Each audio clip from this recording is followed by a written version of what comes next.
Bien, comenzamos con la tercera unidad de aprendizaje. Aquí vamos a ver el lenguaje químico que utiliza nuestro organismo para enviar estas señales del proceso inflamatorio.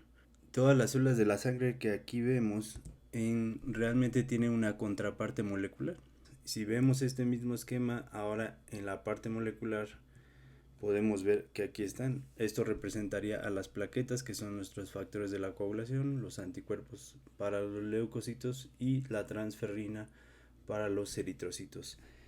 Por otro lado, sabemos que la mayor parte de las proteínas plasmáticas pues son secretadas por el hígado. Aquí tenemos algunos ejemplos que ya conocemos y hemos revisado. En este caso tenemos al fibrinógeno, que puede estar circulando de esta forma. Sin embargo, cuando esta se une con esta y con esta empiezan a polimerizar y me forman polímeros tan largos que pueden verse con el microscopio, ¿no? Y una molécula yo no la puedo ver con el microscopio, pero una vez polimerizada es esto lo que me va a causar el tapar la luz de la microvasculatura en el sitio de inflamación para trombosar vasos y la infección no se vaya a diseminar.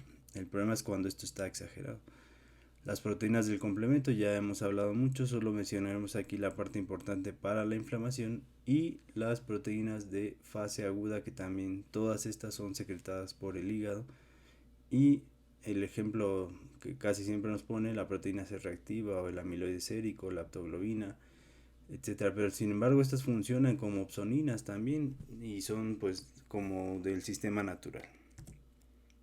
Ahora bien, con esta idea aquí por ejemplo tenemos lo que llamamos velocidad de sedimentación globular, que no es más que los eritrocitos dispuestos como en pilas de monedas, no por fuerza, pero el fibrinógeno o el amiloide sérico son estas proteínas de fase aguda que las apilan de esta manera, a manera de opsonización, que es lo que me aumenta la velocidad de sedimentación globular. Y esto tiene de importancia que en un proceso inflamatorio activo de ese momento va a estar elevada la velocidad de sedimentación globular, al igual que si medimos las proteínas de fase aguda, pues también las vamos a tener elevadas, ¿no? Aquí vemos rápidamente un gráfico que ya les he mostrado, pero ahora sí desglosado. Los colores son específicos para estas proteínas, ¿no? Una electroforesis normal de proteínas. Aquí hay más proteínas, pero el mejor ejemplo pues son las inmunoglobulinas, las principales, en las beta, estas que vemos aquí. Y aquí están las proteínas del complemento y la transferrina, que nos ocupa para el proceso inflamatorio. En las alfa 2 están estas, que también veremos algunas. Y en las alfa estas otras, ¿no? Y la mayor cantidad de proteínas en el plasma dijimos que era la albúmina, aunque aquí hay otras proteínas como la peralbúmina y otras isoformas, pero eso ahorita es lo de menos. Entonces estas son mis proteínas de fase aguda que se van a ver elevadas o aumentadas en un proceso inflamatorio cuando mis citocinas, por ejemplo interleucina 1 o la 6, estimulen al hígado a secretar mayor cantidad de estas proteínas, como veremos. Esto ya habíamos visto algo pero aquí en cualquier proceso inflamatorio decíamos que tenemos tres participantes: los agresores, que en este caso son células también, que son las bacterias; nuestros defensores, que son estos, los macrófagos, este es un macrófago; y los neutrófilos, estos que estoy señalando; y las células del campo de batalla, que son las inocentes, es decir, agresores, defensores e inocentes, ¿no? En este caso fibroblastos, que están aquí, y esto amarillo es la colágena, es decir, nuestro tejido que dijimos que era el campo de batalla, ¿no? Y por otro lado tenemos mediadores químicos que pueden ser endógenos o exógenos. Endógenos, aquí vemos ejemplos de ellos. Sin embargo, exógenos, vamos a ver que también estas proteínas que ya habíamos visto algunas en los videos del complemento, que a final de cuentas son péptidos parecidos a los endógenos y los podemos interpretar. Es decir, estos son como un dialecto. Por eso decimos que el lenguaje químico de la inflamación, ya que nosotros hablamos el lenguaje de prostaglandinas, y eso pues no por fuerza indica un proceso infeccioso. Por eso decíamos que esta es la función principal: defenderme de infecciones y del cáncer. Todo lo demás, alergias, etcétera, autoinmunidad va a venir secundario a otras cosas, ¿no? Pero el objetivo principal, no nos perdamos. Pero aún así, nosotros hablamos el lenguaje de prostaglandinas. Si el acento es más fuerte, como un acento alemán, por ejemplo, estamos ya hablando radicales libres. Sin embargo, las bacterias hablan un dialecto que es parecido a nuestro lenguaje. Ya habíamos visto metionina en nosotros y N-formilmetionina en las bacterias. Entonces, es un lenguaje parecido que nosotros podemos interpretar y es indicativo casi inequívoco estas sustancias de que hay una infección bacteriana. Por eso vamos a ver que se desarrollan las enfermedades autoinmunes cuando estas sustancias me estimulan a los receptores tipo TOL. Por eso no es raro ver que las enfermedades autoinmunes se originen después de un proceso infeccioso, como veremos, ¿no? Una endocaritis bacteriana y el antígeno, el mimetismo molecular, ese es otro mecanismo, pero en lupus se han propuesto algunos estos mecanismos también. O en artritis reumatoide después de la infección con micoplasma, por ejemplo. Entonces, un mediador es pues cualquier sustancia o molécula que va a generar un efecto, ya sea a nivel local o a nivel sistémico, y que generalmente tienen poca duración. Entre otras cosas que ya son definiciones más farmacológicas, por ejemplo, de que se reproduzca en otras especies, este mismo efecto con esta misma sustancia se reproduzca en otras especies, que sea secretado localmente, que tenga un inhibidor, que se inactive solo, que produzca un efecto similar, etcétera, etcétera. Entonces todo esto es lo que llamamos un mediador químico y de ahí viene el nombre de, por ejemplo, autacoide, que autos pues uno mismo, y acos, que es del griego, que significa droga o mi propia droga, autacoide. Por eso decíamos que tengo endógenos y los exógenos. Pero vamos a ver que hay exógenos que pues a final de cuentas se parecen mucho a estos, como las disposiciones de ciertos sacáridos que ya vimos en los videos del complemento, ¿no? Que son los mismos, nada más que tienen otro patrón molecular acá en las bacterias y en nosotros otro diferente, que es el que nos ayuda a interpretar estas señales, hablando tridimensional o espacialmente.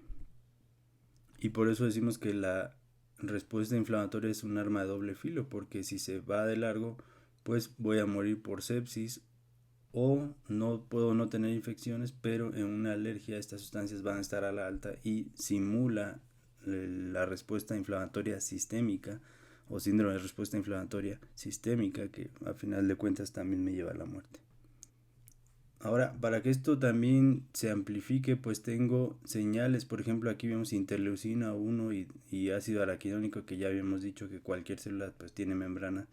Es decir, cualquier tejido, incluso hay epitelios que secretan interleucina 1, pero aunque no fuera el caso, decíamos que si yo daño las membranas del tejido inocente, por ejemplo, ahí localmente se van a producir metabolitos del ácido araquidónico que van a atraer neutrófilos, y otros leucocitos van a activar el endotelio, a las células cebadas de la vecindad, al macrófago de la vecindad, etcétera, y todo esto se va amplificando. Pero por otro lado, yo tengo estos otros mediadores que pueden ser secretados por la activación de estas células o leucocitos, y ya sea los que se activaron ahí mismo, o bien que se activaron ahí mismo y los que van llegando se van activando conforme van saliendo del tejido, y todo esto también se va amplificando, porque decimos la interleucina 1 va a la médula ósea, sí, y estimula las células estromales de la médula ósea a que secreten otra citocina. Esta es otra propiedad de las sustancias endógenas, que una puede estimular a otra y esta despertar un efecto similar a otra, y así se hace una cadena, ¿no? Y por eso tenemos muchos mecanismos de redundancia por si uno de estos me falla. Se ha estudiado todo esto en inmunología. Puedo tener defecto de alguna interleucina, pero sin embargo hay otra interleucina que tiene un efecto similar, como veremos. Y como ya hemos visto, la serotonina tiene un efecto parecido a la histamina y un efecto parecido a la bradiquinina, nada más que en menor o mayor grado. O las aminas, por eso, por ejemplo, la dopamina y dobutamina, que actúan de manera diferente a ciertas dosis. Lo mismo la histamina, ¿no? Ya vimos que a nivel arteriolar, más que arteriolar, un poco en arterias que ya tienen más músculo, produce vasoconstricción, pero a nivel metaarteriolar es más vasodilatación. Y en venular, pues no se diga, hay pues también vasodilatación y aumento de la permeabilidad y expresión de las moléculas de adhesión. Entonces, tanto por este lado como por este lado producimos sustancias que activan y llaman a otras células, y las bacterias pues también se ha visto que haciendo molidos de estas proteínas o extractos de bacterias pueden realizar un fenómeno de quimiotaxis similar a algunos de estos, hablando de los leucocitos. Entonces vemos aquí otras sustancias que estas son un poco aparte, porque estas algunos consideran como la familia también de estas proteínas que tienen que ver con el proceso inflamatorio. Sin embargo, muchas, por ejemplo, esto ya es al final, las enzimas lisosomales también. Entre estas dos destruimos microorganismos, principalmente los de arriba, con esto los dañamos y con esto eliminamos el resto, ¿no? A excepción de algunas como la lisozima, que sí puede degradar la pared bacteriana, etcétera, pero después veremos esto conforme avancemos. Factor nuclear, por ejemplo el NF-κB, vemos que activa muchísimas proteínas y es otro enemigo principal que tenemos en COVID. De ahí que insistiera que inhibir interleucina 1 y 6 y el TNF en COVID daría resultado, y lo mismo la vía NF-κB, y lo dije antes de que esto se probara y resultó cierto nuevamente. Porque realmente no es algo nuevo, es algo que ya existía y simplemente tiene la misma fisiopatología que otras sepsis, por ejemplo. También tenemos lisozima o algunas defensinas y algunos componentes celulares, por ejemplo el ácido úrico, que también puede estimular la respuesta inflamatoria, y lo vemos muy bien en los pacientes que tienen elevación de esto, o los pacientes con gota, cómo se edematiza y se inflama esta articulación o ese tejido donde esté presente este compuesto. Por otro lado, este es un nervio a mucho aumento, de aquí hasta acá. Todas estas son células de Schwann y van axones también ahí mezclados más al centro, pero tanto el nervio, estas que están señaladas son células cebadas. El nervio, por eso decíamos que tenemos una vía nerviosa que degranula las células cebadas a través de ciertas neuroquininas, como la A, por ejemplo, o la sustancia P, y viceversa. Las células cebadas pueden degranular y a través de ciertos mediadores estimular las terminales nerviosas que me van a producir el famoso dolor, ¿no? O estas sustancias que llamamos algógenas, pues generadoras de dolor. Algo es dolor, gen generar. Por ejemplo, la sustancia P es de las fibras C hacia acá, pero tiene efectos similares o parecidos a la bradiquinina. Ahora, también vamos a tener cierta simbiosis con muchas bacterias de la flora normal, y tenemos también tolerógenos, o estas sustancias que nos impiden montar una respuesta inmune, ahorita lo vamos a decir muy simple, contra nuestra propia flora. Sin embargo, cuando tenemos una disbiosis o estas bacterias se ven afectadas, o nuestro mismo sistema inmune se confunde y las comienza a atacar, como pasa en la enfermedad inflamatoria intestinal, pues voy a tener un proceso inflamatorio dominado por el sistema específico y el innato también, como ya vimos en CUSI o Crohn. Pero por otro lado, puedo tener microorganismos patógenos. Aquí vemos Helicobacter pylori, estas comitas que se ven de color más negro.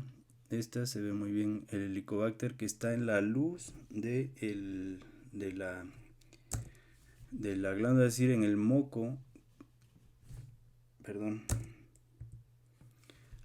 Todo esto está en la superficie, por lo tanto mis células dijimos que actúan en el tejido, más no en la luz del estómago. Por lo tanto, todo el tiempo se está estimulando y siempre va a haber aquí a la alza radicales libres. Por eso es que me llevan a adenocarcinoma, porque estas células, de tanto estar sometido a los radicales libres, pues empiezan a sufrir mutaciones y viceversa. También tengo linfoma, ya que los linfocitos de aquí se están estimulando constantemente, se está produciendo IgA, pero la IgA opsoniza, pero no hay un macrófago que se salga a fagocitarla.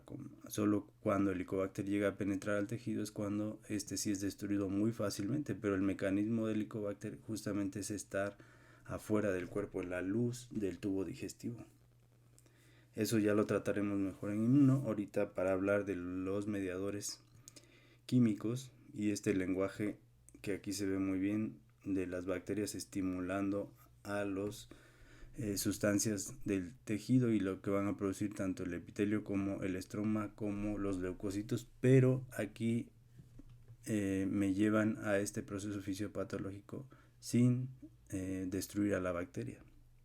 Estos solo son ejemplos nada más. Esto ya lo habíamos visto, el macrófago activado y el no activado. Es aquí solo para decir una cosa, que puedo tener infección, es decir, estas esferas o criptococos con inflamación, pues sí, es este el caso, pero puedo tener infección, microorganismos infecciosos sin inflamación o sin proceso inflamatorio, sí, en el paciente inmunodeprimido, ya sea por VIH o un trasplante o al que le damos esteroides, etcétera.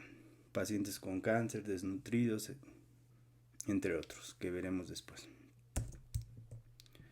Ahora, estos organismos también viven los ácaros en las superficies. Cuando infiltran el tejido, por ejemplo, por los folículos pilosos, sí monto una respuesta inflamatoria, sino mientras voy a estar con este fenómeno de irritación o infestación.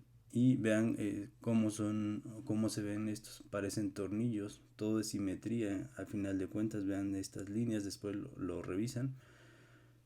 Y por eso decimos que son microorganismos, ectoparásitos, que son de 4 pares de patas. Ahí después las cuentan o los revisan. Y que en este caso pues lo tomamos de un paciente que tenía sarna. Y vean cómo en ellos hay hemoglobina libre y no tanto en eritrocitos, sino está la hemoglobina libre en el plasma. Y esto no es broma, ya que, por ejemplo, en esto que tratamos de la toxina de Clostridium botulinum o Clostridium perfringens, o este Clostridium después de abortos sépticos, que es el mismo, el Clostridium welki, me produce una hemólisis tal que nosotros, como este ectoparásito, acabamos con hemoglobina libre en el plasma, y nuestros últimos suspiros estamos prácticamente imitando este tipo de microorganismos, ya que nuestra hemoglobina está flotando en el plasma y no ya dentro de los eritrocitos. Ahora vamos a comenzar rápido con las aminas, que son las que me interesan. Las aminas, principalmente representado por la histamina y su hermana menor, la serotonina, ¿no? La bradiquinina pertenece a otra familia, pero veamos aquí cómo el efecto de la histamina se ve muy bien, la célula cebada y sus gránulos en el ser humano, en las células cebadas y en los basófilos. Y la serotonina también se encuentra en el ratón en células cebadas, pero en el ser humano no está en células cebadas, está en plaquetas, que aquí vemos muy bien.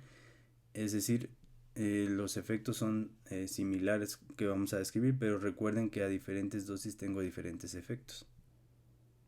Y sus principales efectos ya vimos que en arterias más grandes o arteriolas no tan pequeñas va a producir vasoconstricción de la pared del músculo liso. A nivel metaarteriolar, vasodilatación al igual que venular, y también aumento de la permeabilidad.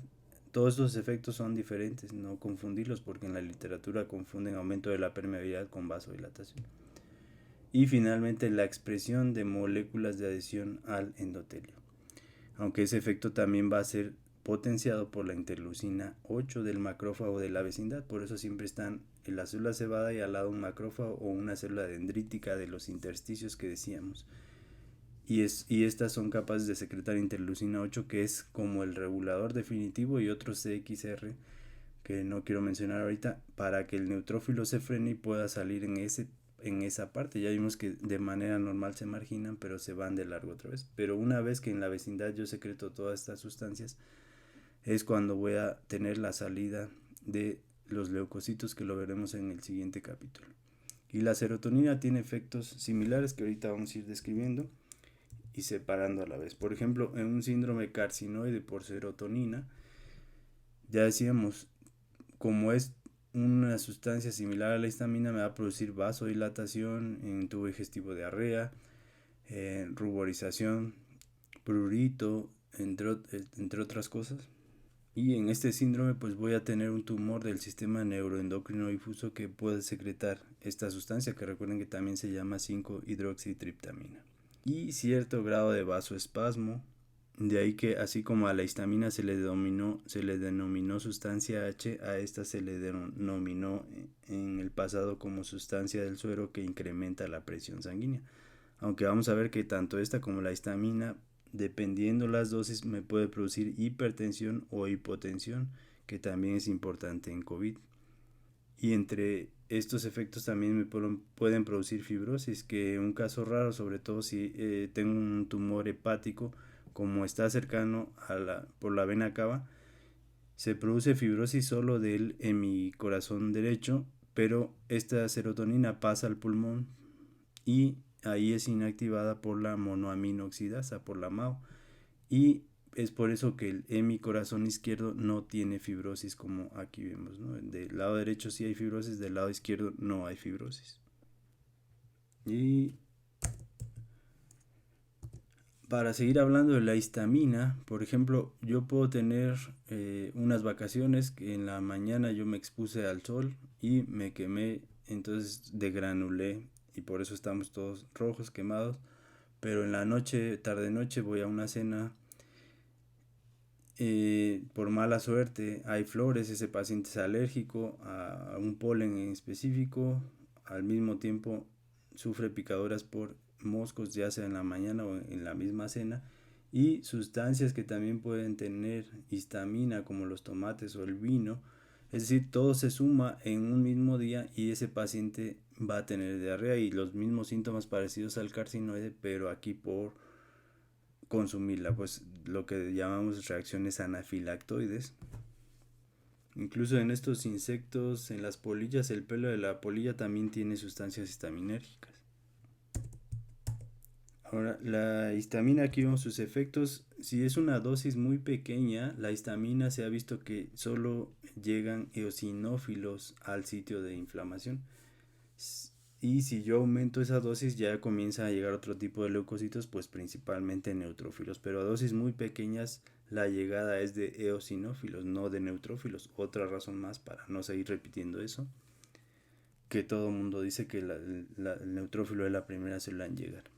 Y es lo que me produce estas ronchas o abones, por ejemplo, por esa vasodilatación que ya vimos en el video pasado, pero vean cómo puedo ir desde algo muy leve de estas ronchas o abones hasta una sepsis y muerte.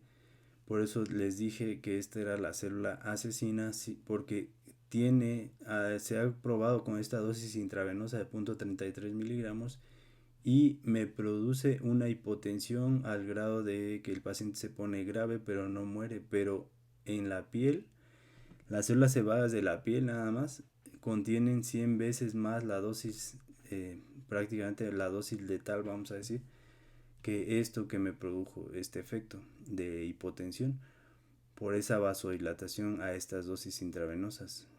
Ahora imagínense que en una mastocitosis yo tengo degranulación masiva, pues el paciente se muere en minutos y por eso dijimos que esta célula era la que nos puede matar en minutos, ¿no?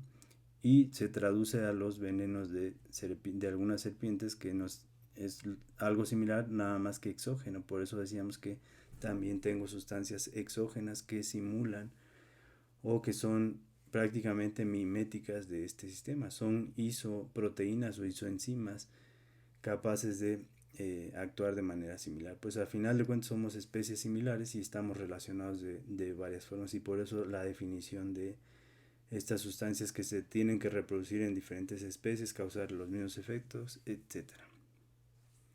Y en respuestas o enfermedades alérgicas, ahora ya disponemos de triptasa. Aquí vemos una célula cebada marcada con inmunohistoquímica contra triptasa, que es difícil conseguir este anticuerpo, pero aquí lo tiene y vean cómo es muy bella esta célula de cebada. Pero en estos granos contienen todo esto que estamos poniendo aquí, pero la triptasa me sirve que en un proceso alérgico yo puedo medir en las primeras horas los niveles de triptasa séricos para estar seguro que es una reacción anafiláctica, por ejemplo.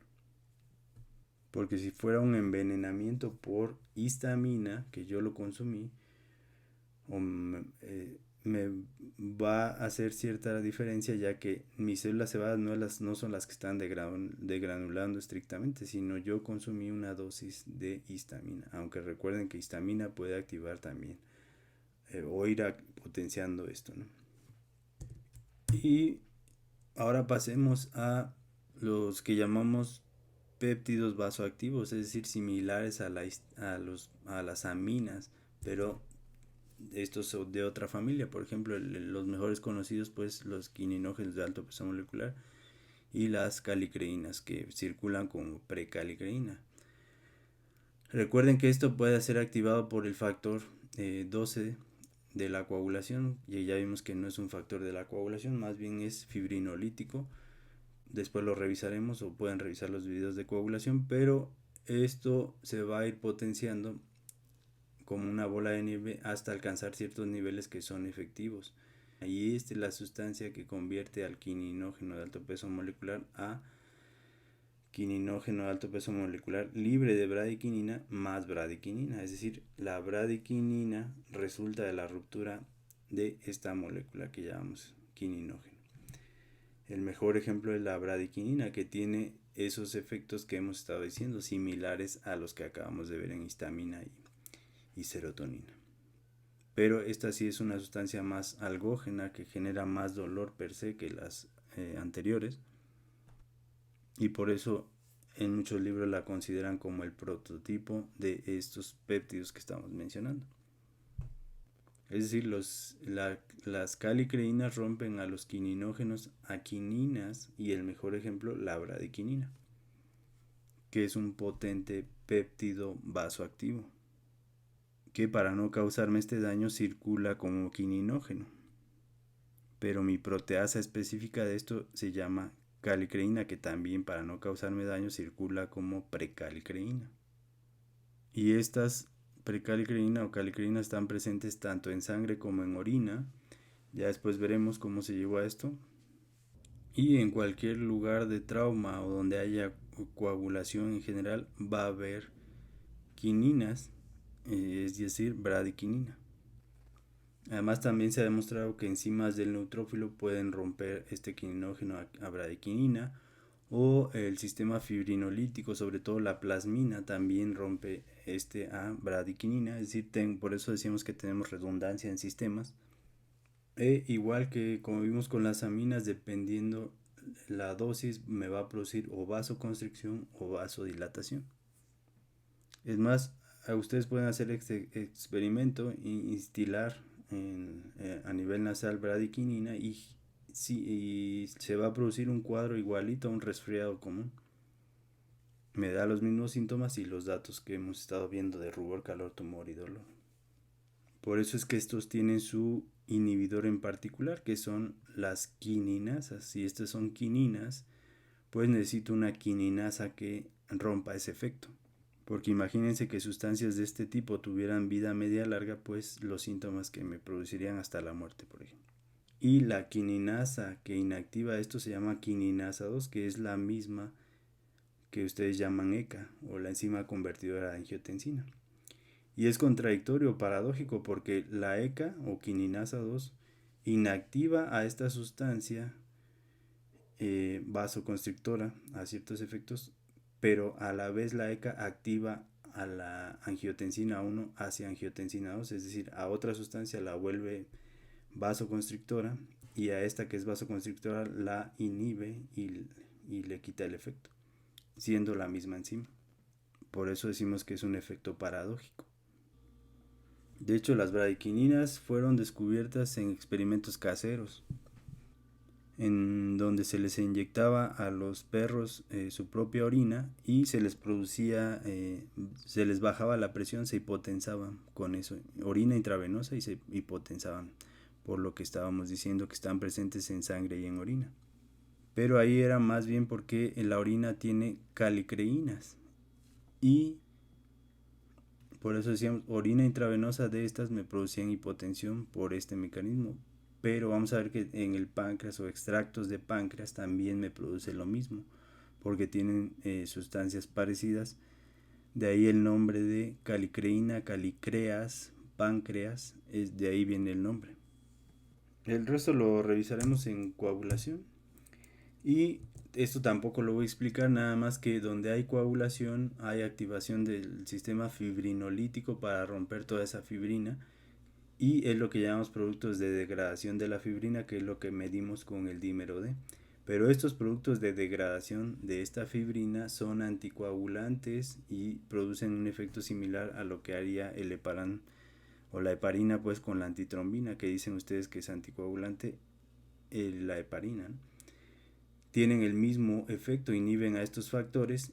Y si yo ya tengo un paciente chocado y todavía de que está vasodilatado, por un lado se está trombosando y por otro lado se está desangrando, por eso decimos que tiene fase de diátesis hemorrágica la coagulación intravascular diseminada, aunque sea paradójico, una por el consumo y otra porque estos productos ejercen un efecto anticoagulante. Entonces el paciente se pone más grave, ¿no? Como otra vez en COVID estamos bien. Pero nadie se mete a discutir todo esto.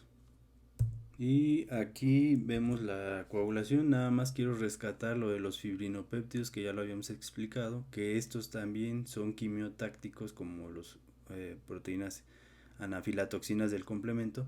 Y la trombina, que es la proteína que ya vimos que es clave tanto en activar complemento como activar leucocitos a través de los famosos receptores activados por proteasa, o que abreviamos como PARS, que aquí los vemos, receptores activados por proteasas, que son estas proteínas como de múltiples pasos, y no lo voy a explicar todos, pero aquí les dejo como la trombina, esta que vemos aquí, activa estos PARS en estas células. Ya después las revisan, pero lo que me interesa es que vean cómo están en leucocitos y en endotelio y en células musculares y en plaquetas, es decir, como una proteína de la coagulación va sumando o potenciando todas estas el proceso inflamatorio, ¿no? Por eso decimos que es una cadena y que todo está conectado. Y del complemento tampoco vamos a hablar, nada más que recuerden que a nivel de complemento tengo la parte de opsonización, la parte de destrucción, formando el famoso MAC, y la parte de las anafilatoxinas, de esas sustancias que se liberaron del complemento, que el más potente recuerden que es C5 y seguido por C3A.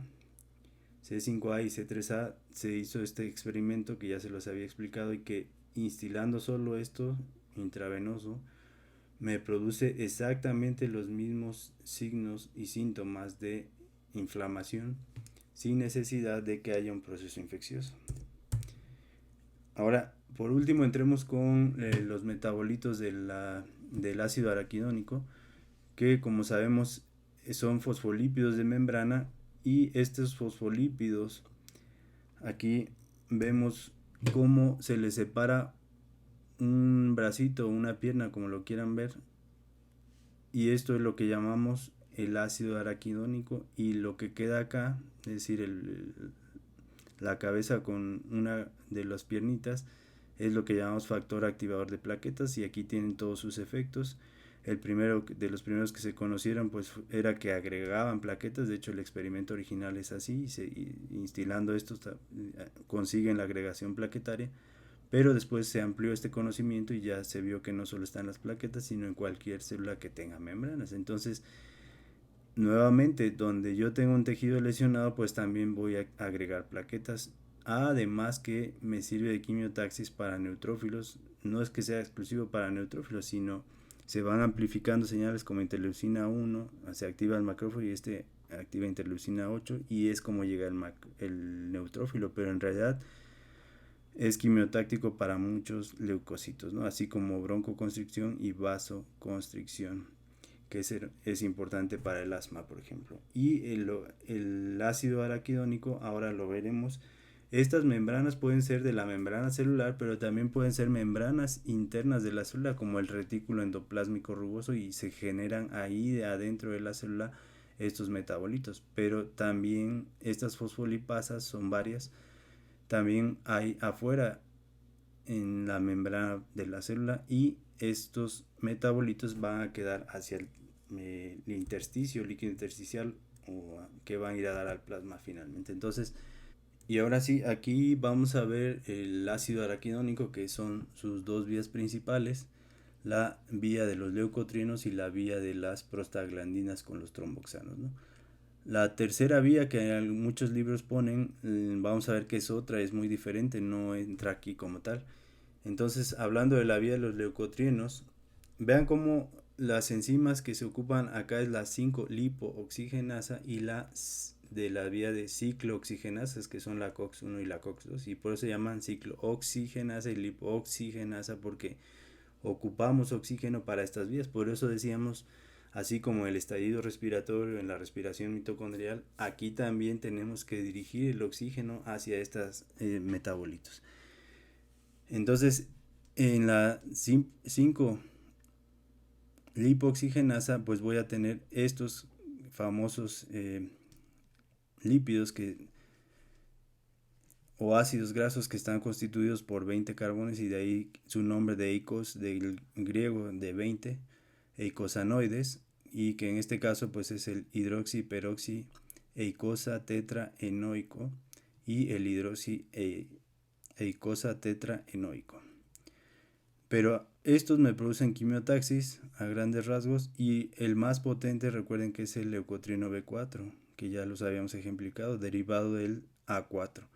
Y quimiotaxis principalmente en neutrófilos. Vamos a ver que ustedes, colocando una pequeña dosis, consiguen llegada de neutrófilos. Y el C, D y E, para rápido, vamos a tener estos efectos en general, ¿no? Más o menos, dependiendo otra vez las dosis. Broncoconstricción, aumento de la permeabilidad. Recuerden que no hay que confundirlo con vasodilatación. Y vasoconstricción.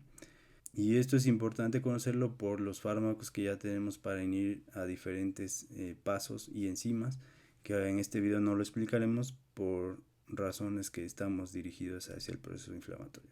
Ya haremos un exclusivo de todo esto y más detallado. Y en esta vía son efectos contrarios las prostaglandinas con los tromboxanos, ¿no? Aquí esto no lo voy a explicar ahorita, pero los que me interesan son estos y estos, ¿no? Que de este lado predomina el efecto de vasodilatación e inhiben la agregación plaquetaria. El mejor ejemplo, la prostaciclina, que no es más que la prostaglandina I2, y sus familiares, la E2, D2 y F2, que producen este efecto. Y de este lado todo lo contrario, vasoconstricción y aumento de la agregación plaquetaria. De hecho, las plaquetas se autoestimulan porque ellas mismas producen tromboxanos, así como esta sustancia para la quimiotaxis.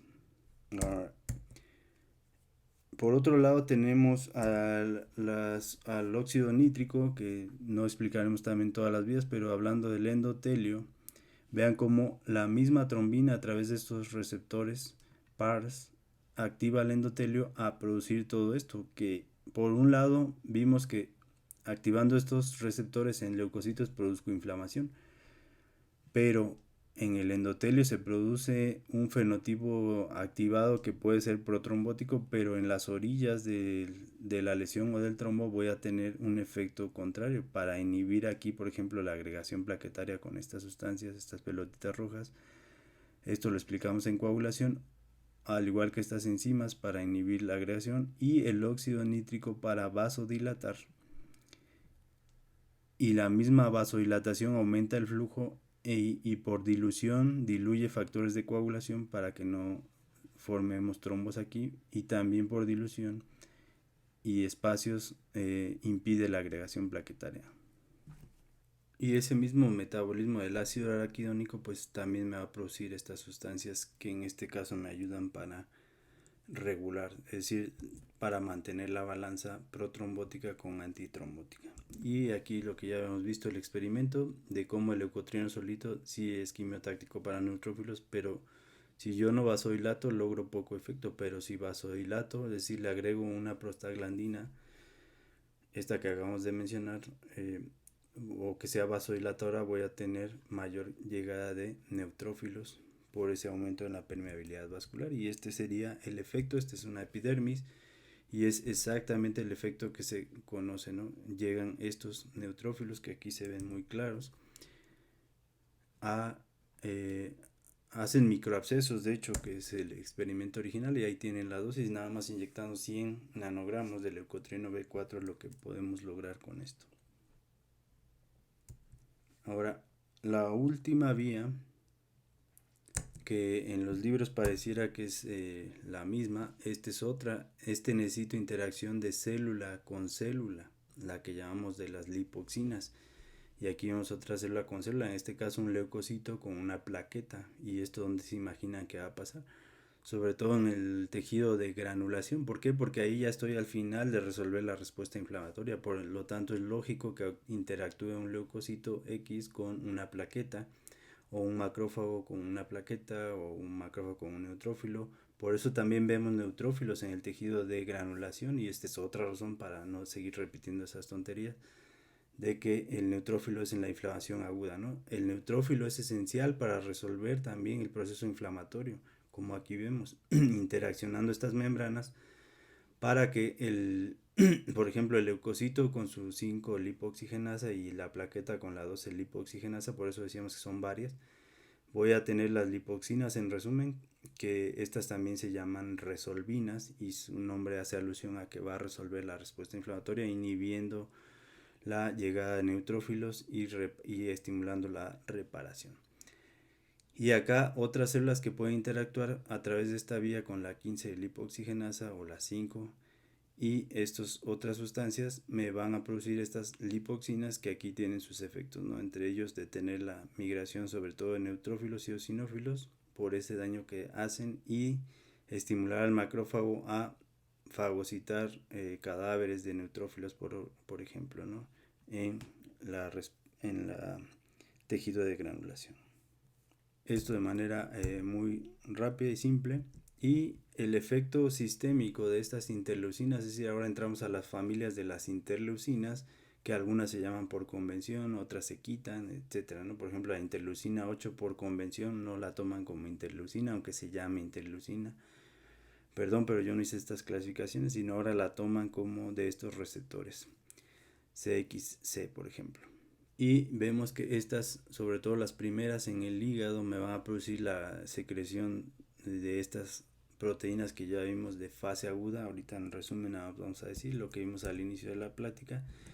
En médula ósea o en hueso pueden estimular al osteoclasto a degradar también, pero otra de las funciones es estimular las células del estroma medular, y son esas las que las que producen factor de crecimiento de neutrófilos, y me hacen, por un lado, sintetizar más, dividirse más el compartimento medular de los neutrófilos, y el que ya estaba ahí lo hacen salir, al neutrófilo en general lo hacen más móvil, al compartimento marginal también lo hacen salir al tejido. Es decir, son varios los efectos, pero el efecto de estas va sobre la célula estromal medular, y lo demás se va a reflejar. Otra vez lo que decíamos al principio, se van amplificando estas señales, ¿no? Y a nivel del sistema nervioso, pues es lo que nos produce estas mismas interleucinas, la fiebre y la pérdida del apetito, por ejemplo, ¿no? De ahí que TNF se llame caquexina también, porque me produce caquexia en el grado extremo, ¿no? Aquí vemos el hipotálamo, y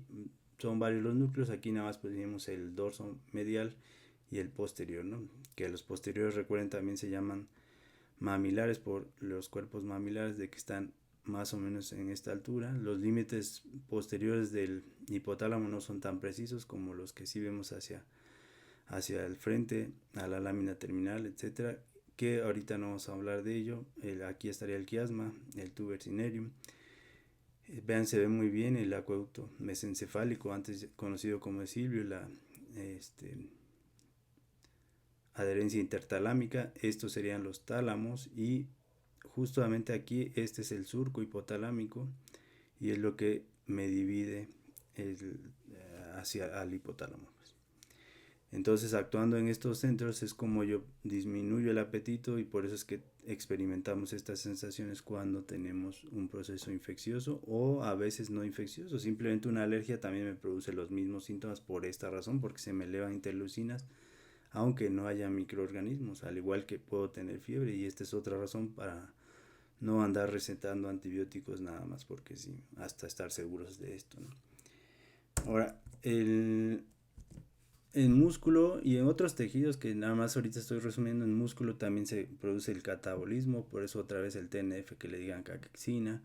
El tejido adiposo en los fibroblastos es al revés, produce aumento de la síntesis de colágeno y de fibras elásticas y otras, que recuerden que sobre estas es donde camina el neutrófilo, y sobre estas fibras es donde se depositan algunas quimiosinas, que son las que van justamente como si echáramos sus rapas de pan aquí a las hormigas sobre estas fibras para que el neutrófilo vaya caminando sobre ellas. Ahora, finalmente, pues vamos con esta familia, que lo diré muy rápido, es lo que estábamos diciendo, estas quimioquinas o quimiosinas del movimiento, pues que es, dependiendo, la nomenclatura es compleja, pero aquí la tienen. Las que son simples pues se le llaman C, las que son de dos juntas, C y C, pues son estas. Las que tienen un aminoácido en medio de la cisteína, las C de cisteína, recuerden, se les llama CXC, y por ejemplo la interleucina 8, que pertenece a estas, y la C con 3 aminoácidos y otra cisteína, que es otro tipo de proteínas, y también estas me hacen proteínas solubles, pero también me forman receptores, ¿no? Que son correceptores para la infección del VIH, por ejemplo, y por eso decimos la nomenclatura es compleja, ¿no? Por ejemplo, las que tienen 4 cisteínas, pero estas dos interrumpidas por un aminoácido, se les llama también alfa quimiosinas, que es donde pertenece la interleucina 8, o estas que están juntas las 12 y estas les dicen beta quimioquinas. Y en realidad hay muchas clases, se conocen hasta 40 por lo menos. La eotaxina del eosinófilo también pertenece a una de estas, o esta MSP del macrófago del monocito, o la IP10, estas que hemos escuchado, que en inglés pues es proteína quimioatrayente del monocito del macrófago, o la IP10, que es la proteína inducible de interferón, que no importan los nombres, la verdad los menciono para irnos familiarizando, pero en algunos el nombre sí hace alusión a su función y otras parece que no.